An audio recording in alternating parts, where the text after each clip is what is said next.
Alright everyone, I had a long and stressful day today, and there's a lot of things I'm trying to alleviate, but let's just see if this next episode can kind of alleviate some of that tension. This is horseplay. So our episode begins in Canterlot with Twilight trying to celebrate Princess Celestia's first rays of the sun as she explains it. 1111th year anniversary of when you first raised the sun. Good thing Pinkie Pie reminded us, or we would have forgotten to celebrate. You're not the only ones. What did you have in mind? To commemorate your first sunrise, I've written a play. We'd like to perform it at my School of Friendship. It seems like kind of a coincidence because actually my sister just written her own sort of short play that I actually ended up seeing on Friday, so I don't know why this episode's giving me a lot of deja vu. So when Princess Celestia explains how she actually used to enjoy the theater but didn't have the time to actually do it because of her studies, this gives Twilight an idea. Celestia, we would be honored if you would be the star of our play. Wait, what? Yeah. As after the theme, Spike... Star in your play? Yeah. When did that happen exactly? If you'll excuse us for a second. So, what is the motive of this, Twilight? It's perfect.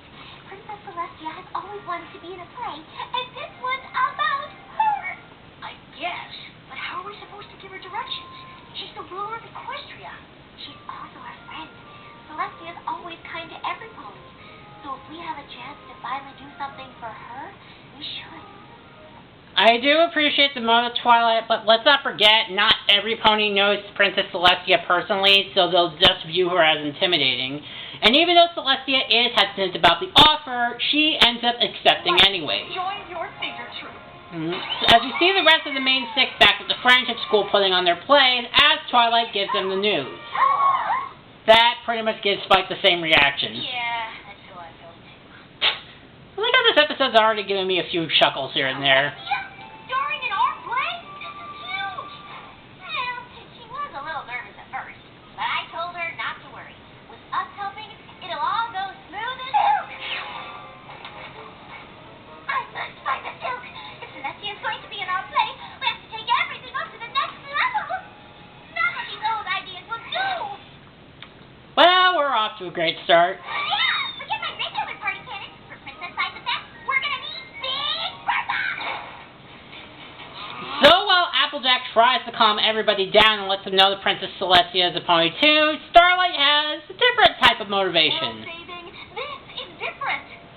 Imagine doing sweaty warm-ups with a princess, blowing your nose in front of a princess, sitting around just talking with a princess. I'm a princess. You talk to me. That's different. You're not a princess. I don't know if that's clever or accurate. I mean, I guess technically Twilight wasn't originally a princess up until the end of Season 3 and throughout Season 4 and started to get used to it. So I guess I could see the argument. Still, fan fiction ideas are turning for me. Thanks. Celestia wants to experience the special friendship the theater ponies have. So we basically then get to the friendship play as we basically see it put them on, as Twilight begins to give directions. And we get this humorous bit. Directed, written, and produced by Twilight Sparkle. It's kind of like how Tommy Wiseau basically made The Room. Page 1, Act 1, Scene 1. Action! Once upon a time, before Celestia, Equestria was suffering terrible hardship. Raising the sun every morning was so hard, it took 5 great sorcerers plus Star Swirl to bear them. Now, I gotta admit, this play, I'm not sure if we ever got full deep dive backstories, but it actually is kind of an interesting bit of world building to kind of know of what life was like before Celestia. And it kind of makes you curious about who the other 5 sorcerers were. As basically we see that they basically use all the magic to raise the sun, but according to the play, the 5 sorcerers not named Star Swirl, I'm assuming used up all their magic, and I'm assuming they died. Oh yeah, and by the way, the other sorcerers in Star Swirl are played by the Young Six. Forever, things looked bleak. Soon, Equestria would lose all its magic users. Then the land would be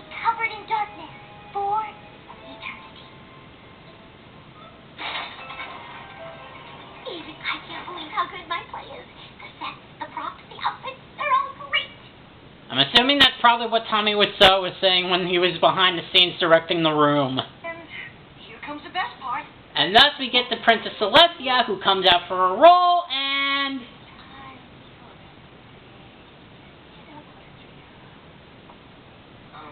What? Oh, I said, it is time for a new day in Equestria. So, if you haven't put two and two together, Princess Celestia is not exactly the best actress. She's not really given much direction, and it seems like we're having the William Hurt voice in Lost in Space, where he's just like the music has to do the acting for him. And I think Twilight Space pretty much says it all. In fact, I'm wondering if that's kind of the reaction for the reception of Food Fight, or any other bad movie. Maybe that's probably the reaction of action. Maybe that was probably the box office reaction of Batman and Robin. And your delivery was great. And Twilight decides not to tell Celestia the truth and basically lies to say that she's doing great. And we actually get this funny moment where we actually see Princess Celestia using the Royal Camelot voice. Given how we've seen only Princess Luna use it, let's just see what it's like to see what Princess Celestia does when using it. To Twilight. It is time for a new day in Equestria! Definitely is pretty humorous to see Princess Celestia using the Royal Camelot voice. It is actually kind of nice to know that she's capable of using it and not just Luna. Oh, goodness. This theater does have strong acoustics. But my apologies. I'm still learning to hone my craft. No, you're doing fine. Why don't we try it one more time? So, while Celestia continues to act being as strong... It's time for a new day in Equestria! So Applejack tries to come out, as I'm assuming going to tell her the truth, but Twilight ends up trying to cover for her. As we then cut to the next scene, which is basically a dance number where Celestia can't keep up, and accidentally throws the Star Swirl hat over on the drop upstage and end up injuring the young Six. Oh dear. I think we have a problem! Yeah, our lead actress is a disaster! So naturally, after the commercial break, Twilight then proceeds to panic. What are we gonna do? If I tell Celestia she's terrible, it'll hurt her feelings, and I'll be a bad friend. But if I keep her in the show, she'll be the laughing stock of Equestria, and I'll be a worse friend. You need to tell Celestia the truth, Twilight. Any other suggestions? Why don't we just cancel the show? Real suggestions? I'd probably go with Applejack's first option. I really like how they just basically just, thanks to Applejack, I'm glad they actually decided just to say it right off the bat to just tell Celestia the truth. But Twilight tries to come up with some alternate solutions, whereas the main Six think that because nobody's ever heard the play, they would have a good idea to cancel it. But thanks to Rainbow Dash, she manages to tell every pony about the play, and they end up telling, well, every pony, and they already know about it. Every pony in Equestria is gonna see this thing! Did I miss something? Just a bright light of hope being snuffed. But that's okay. If we can't cancel the show, I know what I have to do. Be honest with Celestia and give the lead role to some pony else? I really like how they're just doing it as a way to try to tell Twilight this, considering now this is the second time in a row that Applejack basically told her what she needs to do. But Twilight decides not to do that, and decides to give Princess Celestia some acting lessons. Bless your Majesty. The pleasure is all mine. If there's anything I can do to become a better equestrian thespian, I will. What do you have planned? You know, I really actually do like what this episode does, is that even though Celestia is a really bad actress, it's actually nice to know that they're not turning her into a bit of a diva. She's still the same Princess Celestia that we've known her for, so it's nice that we know that they're not turning her into a diva, into oblivious to her behavior. So it is nice to know they're doing that route. Well, I thought we make it up as we go along. So while the acting classes are going on, we see that, and when the young six fell, the disco crystal ball that was supposed to be the sun was also destroyed in the process. So Pinkie tries to come up with some alternatives. It's the perfect substitute. And this is what happens when you have your play shown in the cave. It was the perfect substitute. So, cutting over to the acting class, we see that the acting teachers are trying to help Celestia out, but she really doesn't seem to get it. I'm getting silly. Should I get you a blanket? All aboard! The Ponyville Express is leaving the station! Woo, woo! It is? I don't see anything. I think it's probably people who don't know theater a lot are constantly questioning what's going on. We must be weeping willows in the wind. We are strong in adversity, yet supple as we bow to fate. Well, what do you mean? Nothing. Oh, the classroom floor under my hose. Does that count? Do I want to know? Alright, so we basically then cut back. So Twilight basically cuts back, and we see Pinkie try to use the marshmallows as a replacement, but ends up burning down some of the sets. What? It's realistic. The sun is just like burning marshmallows.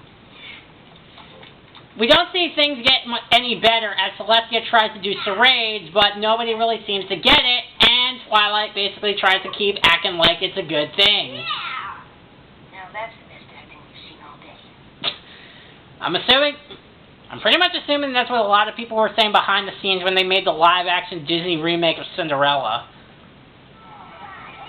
So we then basically cut to later that night where we see pretty much every pony, including Princess Luna, basically coming out to see what's going on, as we see that Twilight is having one of her twilighting mental breakdowns. Tried. But we have to face facts. We can't make Celestia an actress, so there's only one thing to do. Tell her the truth, finally.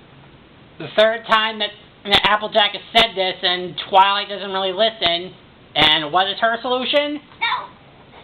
Oh. I've rewritten a script to give Celestia a more artistic part with no lines, and to make sure to show. I'm kind of wondering if that's what they did with Tommy Wiseau's acting, and that's the second film after The Room. I don't remember the name of it. But things end up going awry when Pinkie makes a very unsafe sun made out of fireworks that she got from Trixie that ended up burning down, as Twilight has finally reached her breaking point. I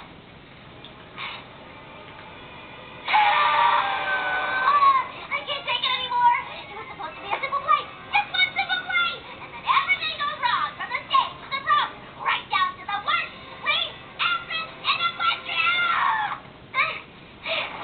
Alright, first and foremost, this is exactly how I'm feeling at work right now, with a lot of the stress that I'm dealing with one of my coworkers being out of office all week, and having to deal with a bunch of things of creating 2 campaigns on 2 different retailers, having to cover the associates for a rapid ROI high QA check, and having to deal with billing on top of that. That's first and foremost. Secondly, there is the Twilight freakout that we were missing in the season premiere. But unfortunately, this ends up aching to a screeching halt when Celestia was directly right behind her and is naturally upset with Twilight. I'm so sorry. I didn't mean to insult your acting. It's just I got so stressed. But that's no excuse for what I said. You have every right to be upset with me. I'm not upset because you insulted my acting. You're not? I'm upset because in all the time we've known each other, I thought I taught you about the importance of friendship, trust, and honesty. Celestia, wait! Yeah, so it's actually very interesting to see, not only interesting to see Celestia upset, but more so not because she was bad at her acting, but just because she has known Twilight for so long that she would have thought she'd remember a lot of her teachings.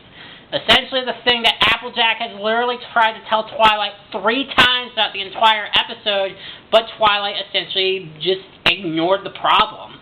So it's actually kind kind of a nice change of pace, and it goes to show that Celestia, as I said, was still the same Alicorn princess that we'd known her for, and they didn't try to turn her into a diva. For the show.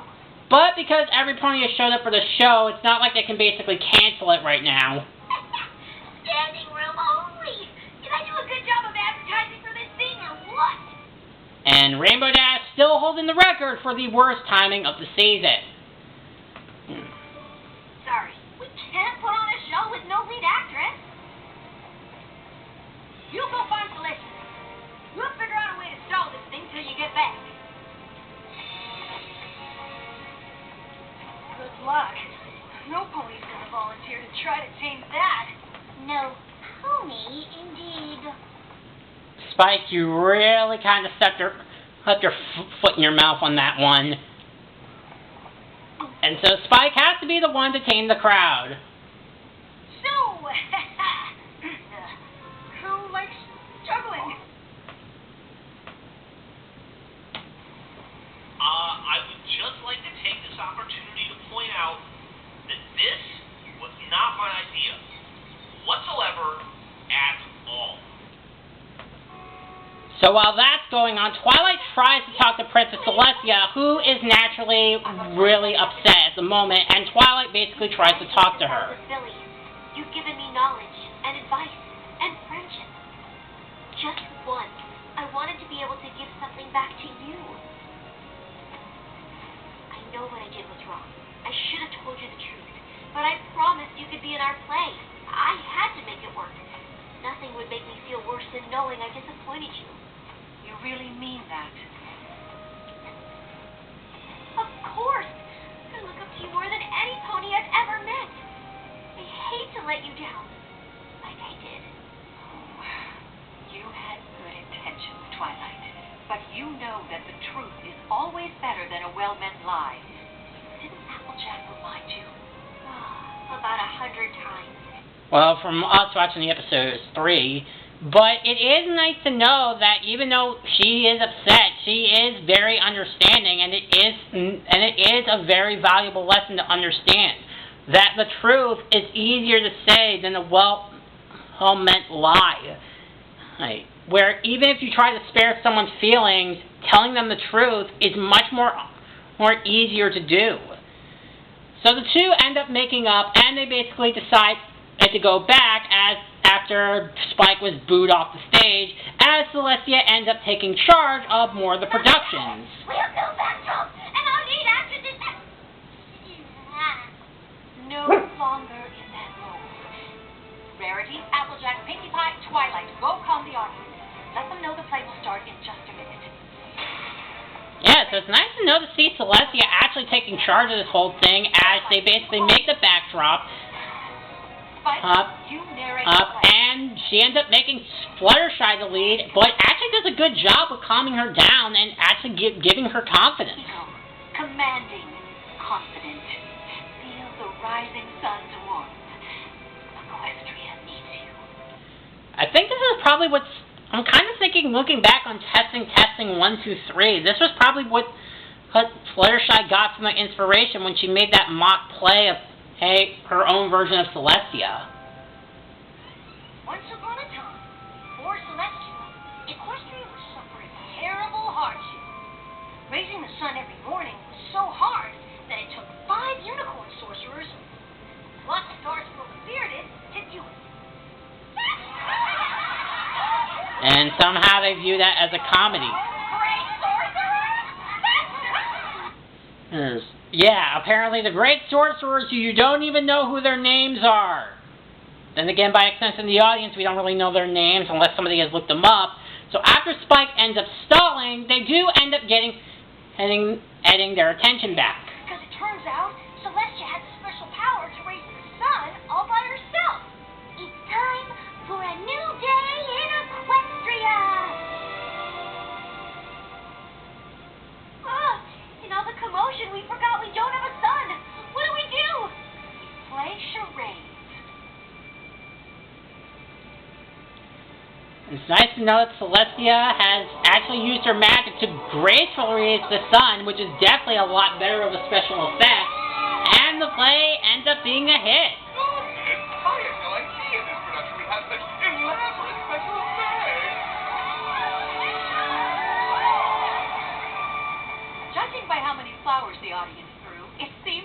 play was a success. I just feel bad you never got a chance to actually be in it. You shouldn't. I never felt I had to be on stage to be a part of the show. All I ever wanted was to share an honest bond of creativity, artistry, and happiness with my friends. It's probably the one thing that actually, because I remember actually being more of the backstage person for the few times that I actually did it. But after my freshman year of high school, I just ended up doing it, really just more so for personal reasons. But I think that's probably one of the reasons why I ended up doing some of the backstage stuff, because it was a way for me to just be a part of the theater without necessarily being on stage, and that's what I was comfortable doing. And I think a lot of people can relate to that. And that's exactly what I got to do. Thank you for saving our play, Princess Celestia. You're welcome, Twilight. But from now on, none of you will have to call me Princess anymore. So after admittedly a very funny joke of her saying that she wants to be part of the theater. What? Gotcha. Maybe I'm not such a bad actress after all. Yeah, that was a pretty funny joke. And the curtain closes as the episode ends, and that was horseplay, and I had a good time. I think this episode really does a good job with just a lot more of the humorous bits. Even though at times Celestia's bad acting was a little bit cringy, but I think that was kind of the point. And they do try to come up with funny ways to try to make the bad acting actually funny. Like the villain in Warriors of Earthroom, or the entirety of the room, where it's so bad it's actually good. But it really teaches a valuable lesson where even if you try to spare someone's feelings through a well-meant lie, telling them the truth is much easier to do than just trying to cover it all up. And seeing Celestia being more in the spotlight, and like I say, instead of just making her a complete and total diva, they actually make her just the same well-written character as she's been throughout the series. And to see Twilight try to be more meaningful, but pretty much ignoring what her friends say and then getting called out for it, is also very nice to know that they still have room to grow.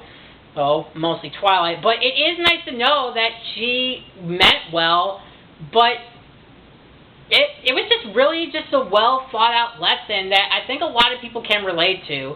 And the play version itself definitely builds a lot of world building, and it gets a lot of kind of brains turning and thinking about what about those other 5 sorcerers. So this episode I really like. I think really if I was to say one negative, I would probably say that even though that was part of the episode, the fact that Applejack had to tell Twilight 3 times to just tell Celestia the truth and she doesn't end up doing it. I get that if she didn't do that, then we wouldn't have an episode, but it's just kind of like you would think that listening to your friend would be the better alternative.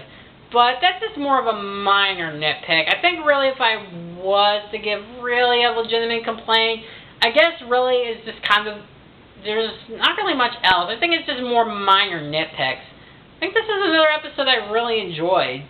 So I think as a whole, I think Horseplay gets an A. So yeah, so with that, final rating for Horseplay is about an A. Alright, so with that, so we are now another episode down, and next time we are going to be looking at the parent map. See you guys next time. Bye.